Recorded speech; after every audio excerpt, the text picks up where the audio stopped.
بے شک شیطان آدمی کا کھلا ہوا دشمن، وہ ہر وقت وسوسہ اندوزی کرتا ہے، تو لہٰذا بھائیوں سے بات بیان آپ نے نہیں بیان کی۔ آہستہ آہستہ نا وہ حسد بڑھتا، حسد بہت بڑی بیماری ہے۔ اگر نبیوں کے بیٹوں میں ہو سکتا ہے تو عام انسانوں میں کیوں نہیں ہو سکتا؟ انبیاء کے بیٹے اگر کر سکتے ہیں تو عام لوگ بھی۔ آپ جب کسی شخص کو دیکھیں نا کسی کے بارے میں کچے جملے بول رہا ہے، کمزور بات کر رہا ہے، تو پہلے اچھی طرح ٹٹول لیں کہ حق بیان کر رہا ہے یا صرف حسد کے بیچ رہ کے گفتگو کر رہا ہے۔ بہت بڑی بیماری ہے۔ انہوں نے ایک چال بنائی 10 نے مل کے کہ اس طرح کریں کہ ان کو کوئی سخت سزا دیں، انہیں قتل کر دیتے ہیں۔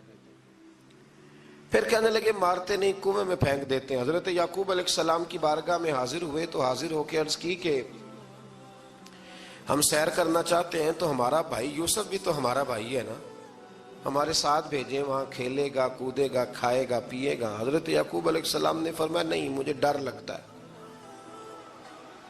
کہ کہیں میرے یوسف کو کوئی تکلیف نہ پہنچ جائے۔ کچھ ایسے ہوتے ہیں جنہیں جدا کرنے کو دل ہی نہیں کرتا کہ وہ جائیں نہ۔ کئی دفعہ بعض بچے نالائق ہوتے ہیں، وہ جدا ہوتے ہیں لیکن ان کو جدا کرنے کو دل، لیکن حضرت یوسف تو لائق بچے تھے نا اپنے والد کے، ان کا بھی نہیں ارادہ تھا۔ بھائی لے گئے اور لے جا کر کے حضرت یوسف علیہ السلام کو پہلے بہت زیادہ مارا،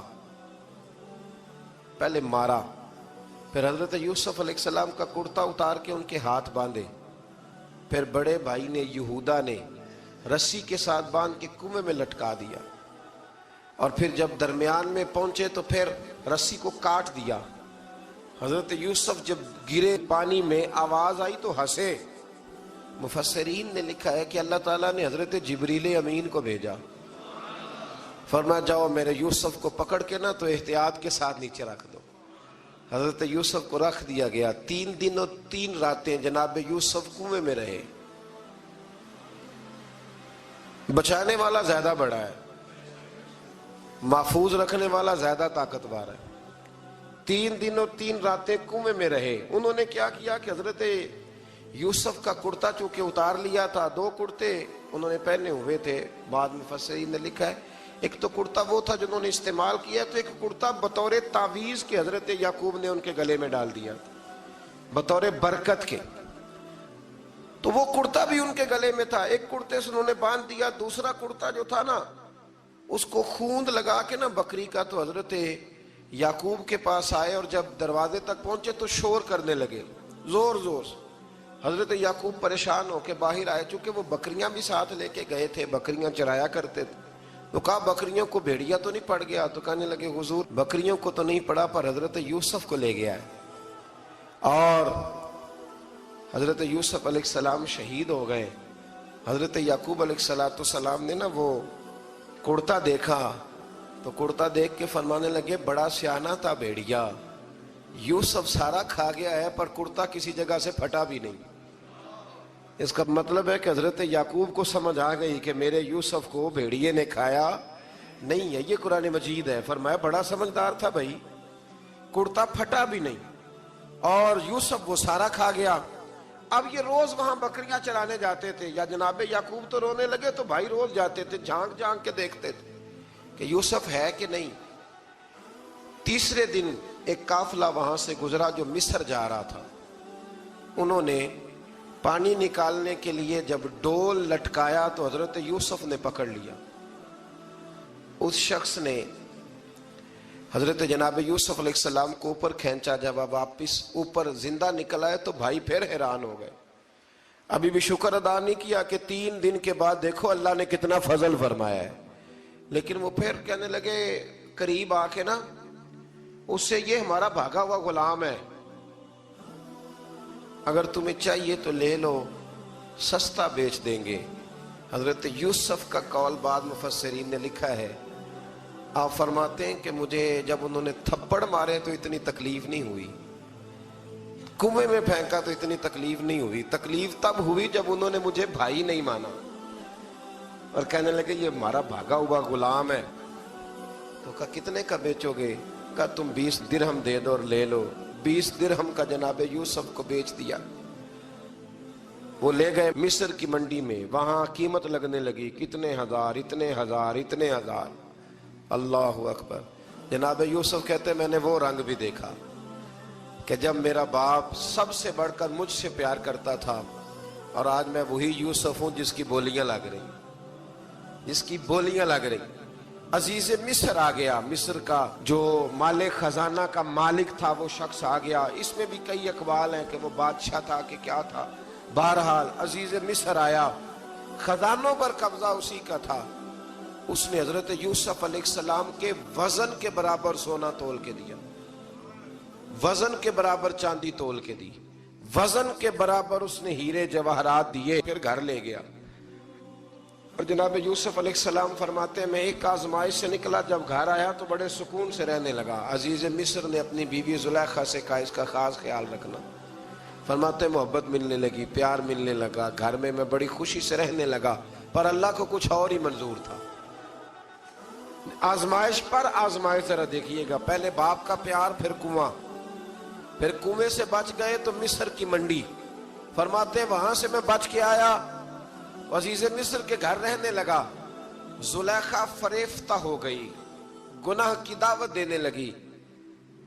تو حضرت یوسف نے کہا قال معاذ اللہ، میں اللہ کی پناہ چاہتا ہوں۔ سارے دروازے بند کر کے جب وہ پیچھے بھاگی، اصل حسین وہی شخص ہوتا ہے جو اپنے باطن کے حسن کو بچا لیا کرتا ہے۔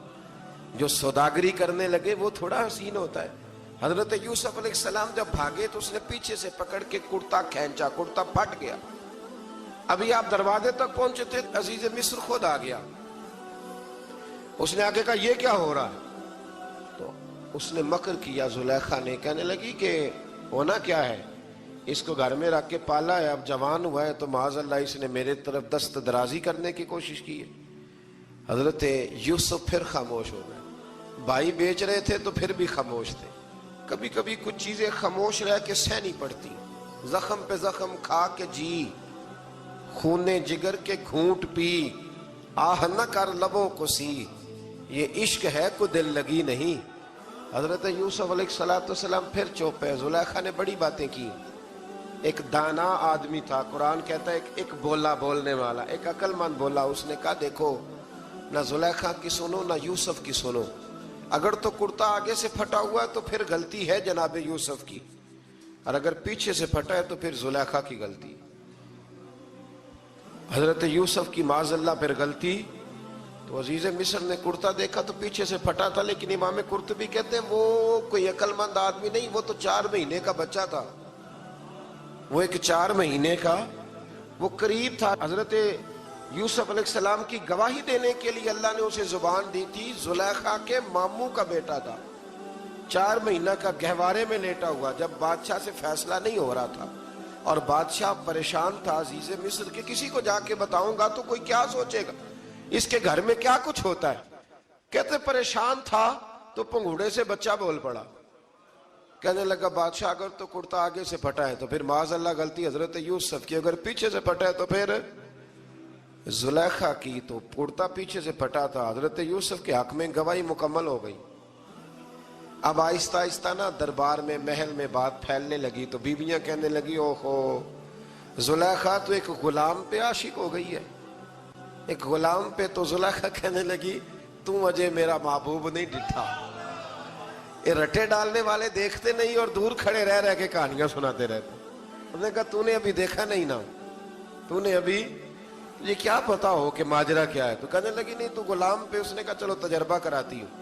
ساری عورتوں کو بٹھایا، ہاتھ میں ایک ایک سیب دیا، ایک ایک چھری دی، اور جب پوری تیاری ہو گئی پھل کاٹنے کی عورتوں کی تو جناب یوسف سے کہا ذرا جھلک تو دکھاؤ۔ تو حضرت یوسف نے جب جھلک دکھائی تو قرآن کہتا ہے سیب کاٹنے کی بجائے ہاتھ کاٹ لیے، اور کہنے لگی اوہو یہ کوئی بشر نہیں، یہ تو کوئی فرشتہ ہے، یہ کوئی فرشتہ ہے، یہ تو کوئی اللہ تبارک و تعالیٰ کی طرف سے آنے والا کوئی کرامت والا، عزت والا، شان والا فرشتہ ہے۔ تو حضرت زلیخا کہنے لگی سمجھ آئی ہے پھر تو مجھ پر شکوہ کرتی تھی۔ تو اب وہ بات بھی آہستہ آہستہ پھیلنے لگی کہ حضرت یوسف علیہ السلام کی غلطی نہیں، غلطی زلیخا کی۔ اب بادشاہ نے زلیخا سے کہا کہ اگر تو میں تیری بات کروں تو تیرے ساتھ میری بدنامی کا بھی ڈر ہے، کیا کریں؟ طے یہ پایا کہ حضرت یوسف کو جیل میں ڈال دیا جائے۔ پہلے بھائیوں کے تھپڑ، پھر کنواں، پھر مصر کی منڈی، پھر زلیخا کا الزام، اور پھر باری آ گئی جیل جانے کی۔ حضرت یوسف علیہ السلام کو جیل میں، کچھ نے لکھا ہے 12 سال جیل میں رہے، جیل میں ڈال دیا۔ حضرت یوسف علیہ السلام جیل میں کیا کرتے؟ واعظ فرماتے، تبلیغ فرماتے، لوگوں کو اللہ کی توحید کی دعوت دیتے۔ وہاں جیل میں نا ایک شخص نے خواب دیکھا، اس نے دیکھا کہ میرے سر پہ نا پرندے کھا رہے۔ تو حضرت یوسف کہنے لگے اس کی تعبیر یہ ہے کہ تجھے قتل کیا جائے گا، اور تیری لاش کچھ دیر پڑی رہے گی تو پرندے تیرے سر پہ آ کے بیٹھیں گے، یہ تعبیر ہے۔ ایسا ہی ہوا، واقعی وہ شخص قتل ہو گیا۔ ایک شخص نے دیکھا کہ وہ شراب کشید کر رہا ہے، اس نے بھی تعبیر پوچھی تو آپ نے فرمایا تو اپنے بادشاہ کو پلائے گا۔ محسوس ہوتا ہے کہ اتنی دیر تک شراب ناجائز نہیں تھی، تو اس کو شراب پلائے گا، یہ اس کی تعبیر ہے۔ وقت گزرتا گیا، وقت جو ہوتا ہے نا، وقت یہ خود بخود لوگوں کی بے گناہی ثابت کر دیتا ہے۔ ایک وقت میں نا پراپوگنڈا ہوتا ہے تو ہر آدمی پراپوگنڈے کا شکار ہوتا ہے، پھر جب وقت گزرتا جاتا ہے تو خود بخود وقت کا گزرنا کچھ چیزوں کا خود بخود حل بن جاتا ہے۔ حضرت یوسف علیہ نبینا علیہ السلام کو جب 12 سال بیت گئے تو بادشاہ نے، عزیز مصر نے خواب دیکھا۔ اس نے خواب دیکھا کہ 7 موٹی تازی گائیں دبلی پتلی گائیں کو کھا گئیں، اور 7 خشک بالیاں ہیں اور 7 سرسبز و شاداب بالیاں ہیں۔ اپنے وزیر سے کہنے لگا کوئی تعبیر والا بندہ ملے۔ اس نے کہا کہ ایک بندہ ہے جس کی تعبیریں بڑی سچی ہیں۔ کہا وہ کون؟ کہنے لگے جناب یوسف۔ تو قید خانے میں پیغام بھیجا حضرت یوسف کو کہ خواب کی تعبیر بتائیں، تو جناب یوسف نے یہ نہیں کہا پہلے مجھے باہر نکالو، یہ نہیں فرمایا۔ فرمایا تعبیر یہ ہے، یہ 7 خشک بالیاں دیکھی ہیں نا، اس کا مطلب ہے کہ 7 سال تنگ دستی رہے گی، اور 7 سرسبز بالیاں دیکھی ہیں تو پھر 7 سال اللہ خوشحالی دے دے گا۔ اور فرمایا یہ جو تم نے گائیں دیکھی ہیں موٹی تازی وہ کھا گئی، فرمایا اس کی تعبیر یہ ہے کہ کوشش کرنا کہ جو تمہارے پاس دن یہ چل رہے ہیں جن میں سرسبز و شاداب ہے کھیتیاں، تو 7 سالوں کے لیے اناج جمع کر لینا، بالیوں کے اندر ہی رہنے دینا، باہر نہ نکالنا، اور پھر اگلے جو خشک سال ہوں گے نا، وہ یہ جو جمع پونجی کی ہوگی نا، اس کی برکت سے وہ 7 سال آسانی سے۔